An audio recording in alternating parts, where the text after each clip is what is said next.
Assalamualaikum warahmatullahi wabarakatuh.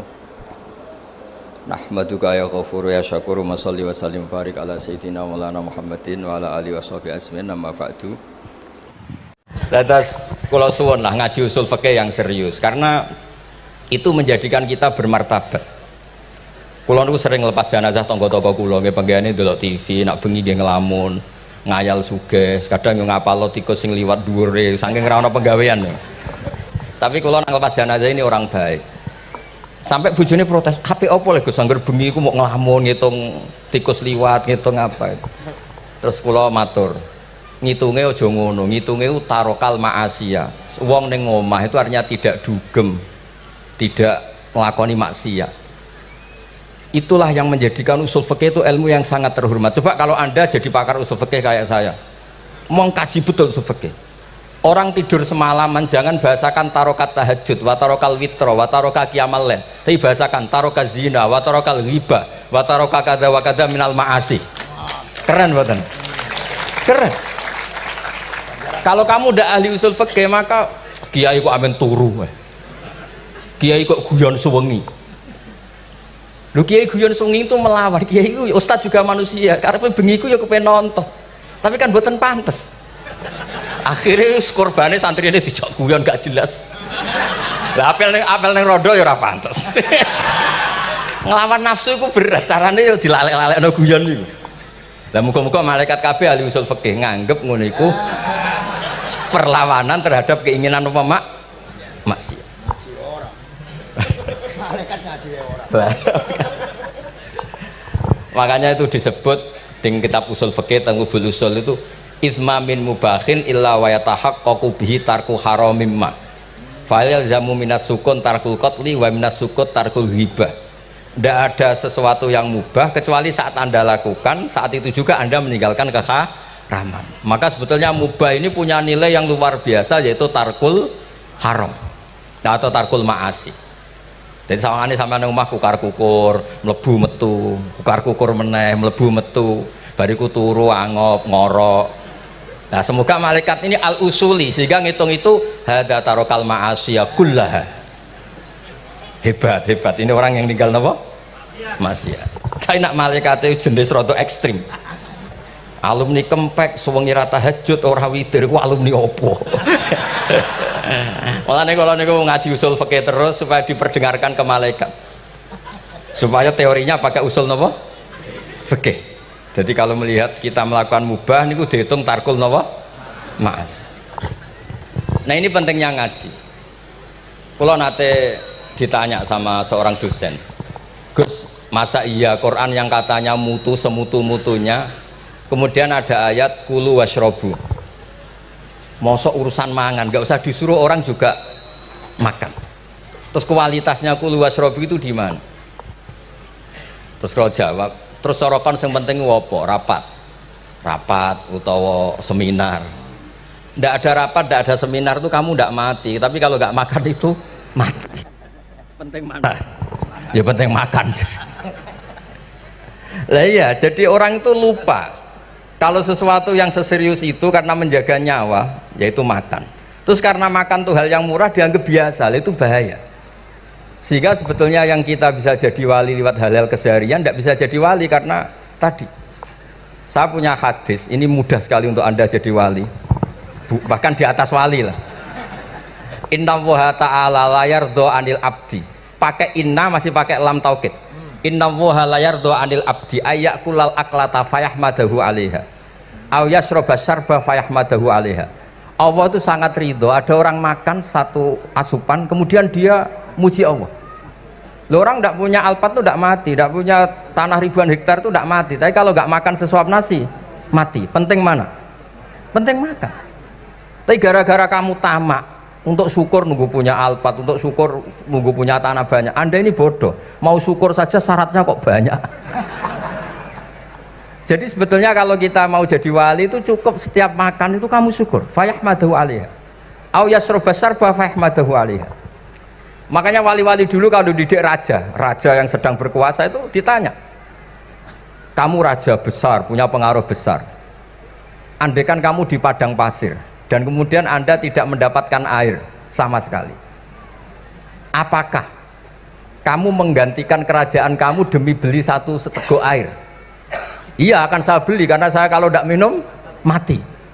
La tafrah bimulkin la yusawi jar'atamain. Kamu jangan bangga dengan sistem kekuasaan yang tidak senilai dengan seteguk air. Orang nggak jadi raja itu nggak mati, tapi kalau nggak minum mati. Terus akhirnya dosen itu tahu, wah berarti kulu wasrobu itu luar biasa, Gus. Sangat luar biasa. Makan dan minum itu luar biasa. Makanya terus adat kiai mertamu mangan. Kalau tadi baru datang kon mangan, di sini ya ada mangan. Ya saya anggap aja itu proses jadi wali, ngoten Pak. Jadi segampang itu jadi wali. Nah, kemudian gara-gara torekoh terus jadi wali ku repot kon maca 10.000 wiridan kon opo. Kesuwen nih cara-cara kesuwen. Karena ini partai nggak torekoh tadi. Dulu abahnya Mbah Maimun Mbah Zubair itu kalau disuruh wiridan lama-lama itu nggak mau. Sementing diridani pangeran, maca kok akeh-akeh. Nah, itu partainya partai ahlul ilmi. Ya partainya partai ahlul apa? Ilmi. Nah kemudian karena saya ini nekuni tafsir ya, itu saya kepengen ya menggerakkan supaya ilmu Quran itu menarik. Caranya apa? Cari sisi ekstrimnya. Kalau bolak-balik, kenapa sih orang nggak janggal? Nggak janggal itu udah iskal. Quran itu kan kalamu Allah. Saya lagi Quran itu kalamu Allah. Masa iya Allah yang Tuhan kemudian ngendikan iya kana butuh iya kanas tai. Kepadamu aku menyembah. Masa Allah ngendikan gitu pada kekasihnya Nabi Muhammad? Padahal Allah itu al-ma'bud bukan abid. Allah yang disembah bukan yang menyembah. Semua ahli tafsir, saya bukan bilang sebagian, semua ahli tafsir pasti ngendikan begini. Wa yuqaddaru qabla qaulihi ta'ala iyyaka na'budu qulu. Sebelum iyyaka na'budu itu ada kata yang disimpan yaitu qulu. Jadi iyyaka na'budu itu betul ngendikane Allah, cuma sudah dikasihkan Jibril kepada umatnya Rasulullah. Jadi Jibril bilang gini ke Rasulullah Muhammad qul iyyaka na'budu. Kemudian Nabi juga bilang ke umatnya qulu iyyaka na'budu. Jadi ini kalam Allah yang sudah milik kita. Nah berhubung milik kita, kita sah mengatakan iyyaka na'budu. Karena kalau tidak janggal, masa iya Allah berdoa ihdinas siratal mustaqim, tunjukkan kami jalan yang benar. Lah kalau ihdinas siratal mustaqim kalam Allah berarti kan Allah yang berdoa. Nah, sehingga semua tafsir bilang sama, wa yuqaddaru qabla qauli ihdinas siratal mustaqim qulu. Nah, terus ada mufassir lain bilang jangan mulai iya karena butuh ya semuanya, mulai bismillah, qulu bismillahirrahmanirrahim. Masa iya Allah sendiri yang bilang bismillahirrahmanirrahim? Nah, dengan tafsir seperti ini terus kita akhirnya lagi-lagi kembali ke usul fikih, kembali ke balaghah, kembali ke nahwu. Kalau ndak, ya Anda akan menafsiri Quran pakai logika Anda sendiri. Sampai ada mungkirus sunnah. Pokoknya sementing kembali ke Quran. Orang roh Quran itu kayak apa? Saya kemarin ngaji di Sedan di daerah saya bilang, Sayyidina Umar itu Islam sebelum minta hidayat. Khalid bin Walid ya Islam sebelumnya ya tidak minta hidayat. Lah itu kan janggal. Padahal katanya Quran itu hudal lil muttaqin, petunjuk bagi mereka yang takwa. Padahal tidak ada sabkut takwa untuk Umar. Umar tidak pernah takwa, tapi nyatanya Islam. Bahkan dia masuk ke rumahnya Zaid bin Arqam itu mau bunuh Nabi, mau nyari Nabi, bukan mau Islam. Tapi ketika dengar iparnya membaca Toha ma anzalna alikal qur'ana litasqa, kemudian dia masuk Islam. Lalu gimana tentang hudalil muttaqin, petunjuk bagi mereka yang takwa? Banyak ulama yang mengatakan lil muttaqin itu balaghahnya lil iktifa, lil muttaqina wa ghairihim. Jadi Quran itu petunjuk bagi yang takwa dan yang tidak takwa. Dan itu di bahasa Arab sah. Di bahasa Arab sah. Misalnya gini ya, kalau sampean punya ponakan dolan, cong-cong nang mangan. Ya maksudnya ya mangan mbek ngombe, mangan tok seretan mati kan. Itu kan satu paket. Sarobila taqikumul harra wal barda. Pakaian yang melindungi dari panas. Di situ enggak disebut wal barda, tapi artinya juga wal barda. Karena kalau tidak diartikan lil iktifa, nanti Quran itu memberi petunjuk bagi yang sudah mutakin, corong doang nguyai segoro, wis takwa kok. Nah ini kita butuh ahli tafsir yang al-usuli. Karena itu yang menjadikan Quran punya kualitas lagi. Seolah lagi punya kualitas lagi. Kalau ndak, Quran tuh kayak biasa-biasa saja, kayak tadi kulu wasrobu, kayak dan seterusnya dan seterusnya. Jadi kalau suwun barokahnya hormat sama orang alim kados Ki Akil, Ki Siras dan tenaga keluarga mriki. Orang menghidupkan logika ilmu lagi. Jadi kalau seneng lah nak dalam Gusmus ahli ilmu mboten krana niat fakir mboten. Biar sampean ngerti lah kalau ngadepi ahlul ilmi itu pun mboten level. Ahlul ilmi itu kalau punya logika itu tidak bisa dibantah. Saya beri contoh sekian contoh yang nyata yang diajarkan Rasulullah SAW. Nabi itu pernah mau dipermalukan orang karena Nabi ngendikan la adwa wala tiarata, tidak ada penyakit menular. Terus ada orang iseng kok onta yang kena gudisen itu dijejerkan yang waras ikut kena gudisen. Terus orang ini tanya, ya Rasulullah ini tadi sehat tapi kena onta yang gudisen ikut gudisen. Nabi tanya lagi, faman a'dal awal, yang kudisen pertama ketularan siapa? Wah itu dari Allah ya, maksud saya seperti itu. Jadi ada terus orang-orang kafir itu cara berpikir aja alal alihata ilaha wahida inna hadalah syai'un ujab. Muhammad ya tentu mereka masih jangkar, Muhammad problem kita ini banyak, kalau Tuhannya satu tidak cukup. Ada problem kredit macet, ada problem macam-macam kan, utang piutang macam-macam. Kalau Tuhannya satu tidak cukup. Kita butuh Tuhan banyak karena problem kita banyak. Lalu Nabi mengajarkan mereka apa logika yang dibangun. Kalau kamu jadi buruh, kemudian majikan kamu banyak, semuanya merintahkan kamu, kamu bingung enggak? Ya bingung. Tuhan kamu itu majikan kamu, kalau banyak-banyak perintah semua kamu yang bingung. Ya sudah mat Tuhannya satu saja. Itu disebut Dorobawa masalah rojulan fihi syuraka umutasakisuna warojulan salamal lirrojul. Nah sekarang itu kita ini mulai kehilangan fatonahnya Rasulullah SAW. Nabi dulu itu kalau nerangkan ilmu itu logikanya gampang sekali, logika yang dibangun tuh gampang sekali. Ada orang cerita, ya Rasulullah saya ini ada sekian anak saya, yang paling saya cintai satu, apa saya boleh melebihkan yang paling saya sayangi dalam pemberian? Nabi jawabannya itu tidak langsung jangan enggak. Apakah kamu berharap bahwa mereka semuanya baik ke kamu? Iya semuanya saya ingin baik ke saya. Ya kalau gitu jangan gitu. Kan tidak fair kita mengunggulkan yang satu, melebihkan yang satu, sementara kita berharap semuanya baik. Itu tidak fair kata Nabi. Jadi dulu Nabi itu terus ini yang cerita fikih. Dulu Ahlul Madinah itu mangga itu masih pentil sudah dijual. Pentil dijual harganya 2 juta. Masa iya pentil harganya 2 juta? Karena dengan asumsi sudah jadi mangga. Tapi ketika Nabi datang di Madinah dan penduduk Madinah itu abkhosna sikailan, orang paling buruk dalam pertimbangan dalam jual beli. Nabi cara ngendikan itu unik. Aro'aitum lau anna waha yamna'us samroh fabima yastakhillu ahadukum mala akhi. Kalau pentil ini ternyata kena angin terus kemudian tidak jadi buah, lalu kamu nerima uang 2 juta itu atas nama apa? Atas nama beli pelem, nyatanya belum jadi mangga. Mosok kalau pentil seharga 2 juta. Semenjak itu terus Ahlul Madinah sadar kalau jual buah itu nunggu ba'da buduwi solahiyah, setelah samroh ini berbentuk. Tapi Nabi tetap ngendikannya pakai logika. Nah sekarang banyak kiai yang sidik-sidik neraka, sebenarnya Nabi itu ngajari logika. Ada pemuda dia itu hipersek, mau masuk Islam tapi tetap boleh bebas. Saya ini ingin Islam tapi jangan larang seks bebas.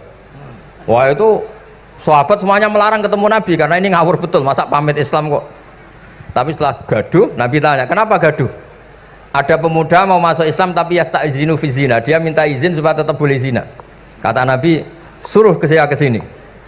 Setelah datang di depan Rasulullah, logika yang dibangun Nabi itu luar biasa. Atuhibbuhu li bintik. Kamu suka punya anak putri kemudian jadi demenannya orang laki-laki hidung belang? Ya enggak, saya bunuh orang itu. Andaikan itu ke ibu kamu, saya bunuh orang itu.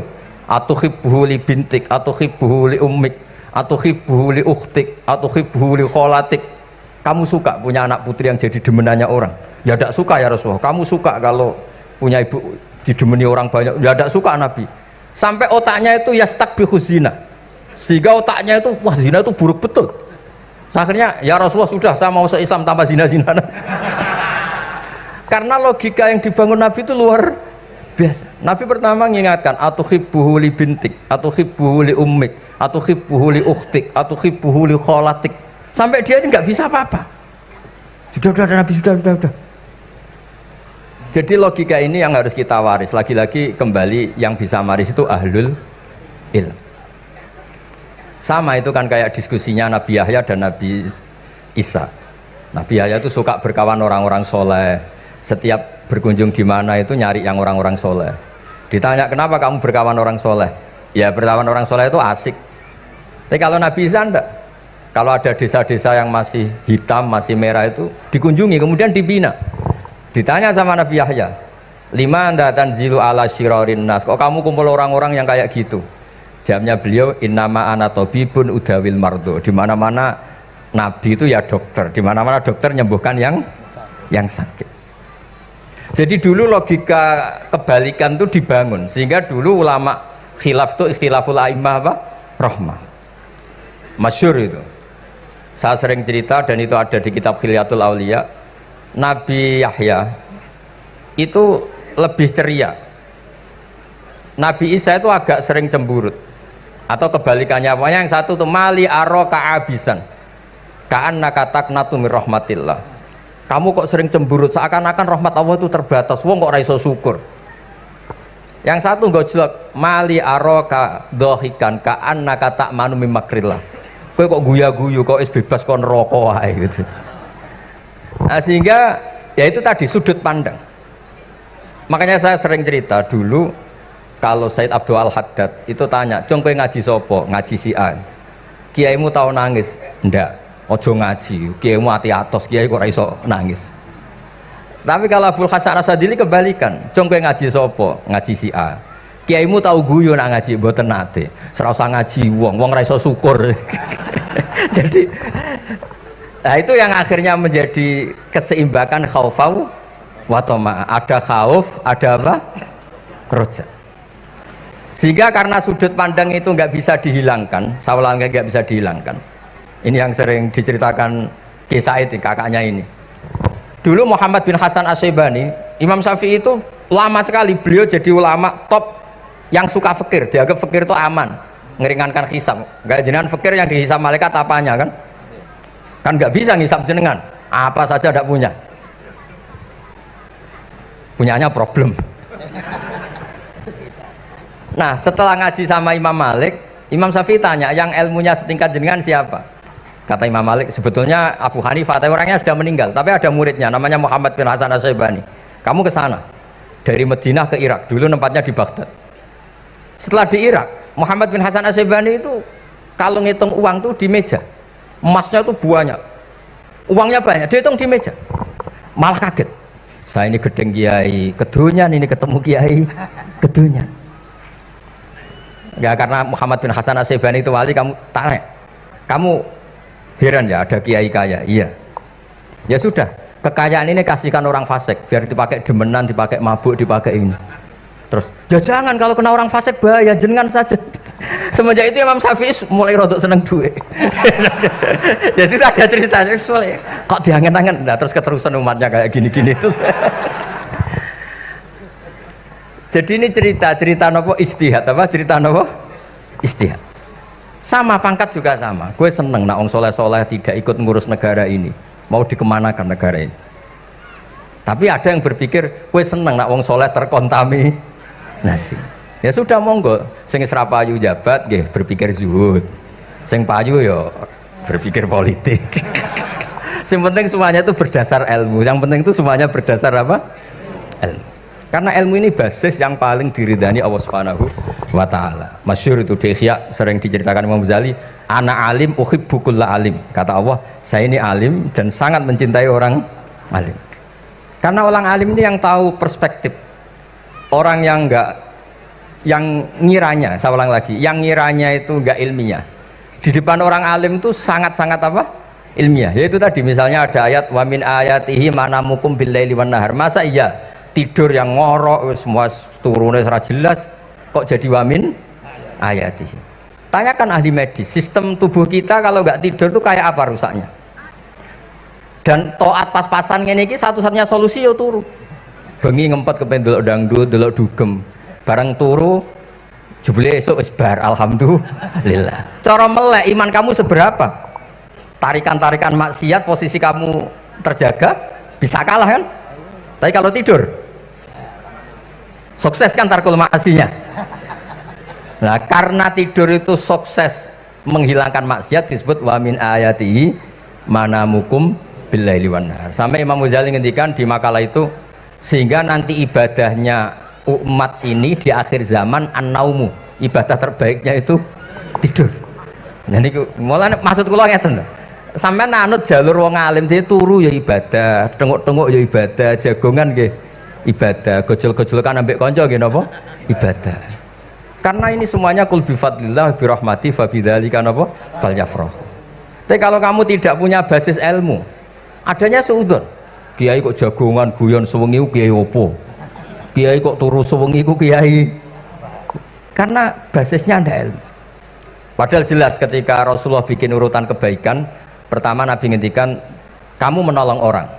Jika tidak bisa, terakhir Nabi ngendikan takufu syarraka anin nas fa innaha shadaqatun minka ala nafsik. Tadi beliau juga cerita di nasihat Imam Mun, idza lam tuhsin fala tusi. Kalau tidak bisa berbuat baik, setidaknya kamu tidak berbuat jelek sama orang lain. Dan potongan ini paling gampang apa? Tidur kan? Wis sampeyan nak turu wis ra zina, ra maling, ra ngrasani wong wis ora tusik. Nah, dengan konstruksi usul fikih seperti itu kamu tahu kualitas ayat wa min ayatihi manamukum billaili wan nahar.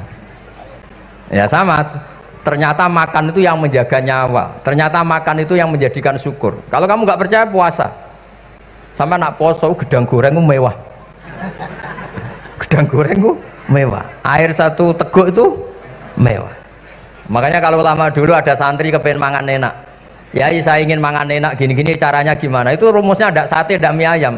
Idamuhu alju, kalau kamu ingin enak lauknya itu lapar. Ya kalau puasa itu semuanya kan enak. Nah itu lagi-lagi basisnya itu ilmu. Nah sekarang banyak orang yang sudah tidak peduli dengan ilmu, kayak ijazah dilakoni kan. Jadi kayak wiridan la ilaha illallah itu sebetulnya harus dibarengi dengan ilmu. Ini yang terakhir supaya nggak lama-lama. La ilaha illallah itu basisnya ilmu. Surga yang begitu mewah itu dibikin juga bagi yang melafadzkan la ilaha illallah. Neraka yang begitu ekstrim, sampai kalau benda dijatuhkan dari atas ke neraka itu sampai bawah nunggu 70 tahun. Bisa kamu bayangkan kalau kamu di dalam, naiknya susah itu. Ini dijatuhkan ke neraka itu sampai bawah nunggu berapa? 70 tahun. Loh, neraka sebegitu ekstrim itu dibikin untuk yang menolak la ilaha. Berarti kalimat ini kalimat spesial. Kalimat yang neraka dibikin ya atas nama itu yang menolak, surga dibikin juga atas nama itu yang menerima. Itu satu saktinya la ilaha illallah. Sakti kedua, orang kafir 70 tahun ngelafadzkan la ilaha illallah sekali langsung dihukumi mukmin. Yughfar lahum ma qad salah. Qul lil ladzina kafaru iyantahu yughfar lahum ma qad salah. Orang yang melafadzkan la ilaha illallah Muhammadur Rasulullah itu dosa 70 tahun kafir itu hilang semua. Tapi gara-gara ada ilmu terus diumumkan tahlil dening Kiai Haji Niam mesti sing nguri, wah sawi mesti nguri. Padahal kalau kamu tahu ilmunya tadi, ini kalimat yang luar biasa, kalimat yang bisa melebur dosa. Bahkan dalam madzhab Sadiliyah itu unik. Kalau kamu wiridan la ilaha illallah itu jangan istighfar dulu, istighfarnya belakangan. Alasannya Abdul Hasan As-Sadili itu fa'lam annahu la ilaha illallah wastaghfir li dzambik li hadhil kalimah. Orang kafir 70 tahun dia istighfar 100 kali enggak akan dimaafkan Allah, tapi ngelafadzkan la ilaha illallah langsung dimaafkan. Jadi orang bisa dimaafkan tuh barokahnya la ilaha illallah.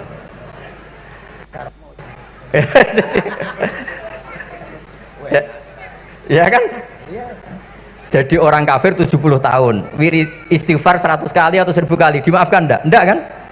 Tapi kalau membaca la ilaha illallah dimaafkan. Jadi istighfar tuh ngefek positif itu kalau dibarengi la ilaha illallah. Makanya wastaghfir li dzambika bihadil kalimah, cara Abdul Hasan. Kamu boleh istighfar berdasar hadhil kalimah, berdasar la ilaha illallah. Tapi terus kemudian ya thariqah itu banyak, itu urusan rasa. Justru karena la ilaha illallah kalimat thayyibah harus disucikan dulu. Caranya istighfar dulu. Nah itu urusan monggo lah. Tapi apapun itu basisnya harus napa? Ilmu. Basisnya harus ilmu. Jangan malah sentimen. Wong di kuburan wiridan la ilaha dihukumi kafir. Nah, itu kan aneh. Wong kalimat ini yang kafir saja menjadi muslim, sekarang yang muslim menjadi kafir. Itu paham kok seaneh itu gitu kan. Ya karena basisnya ada ilmu tadi. Coba kalau basisnya ilmu.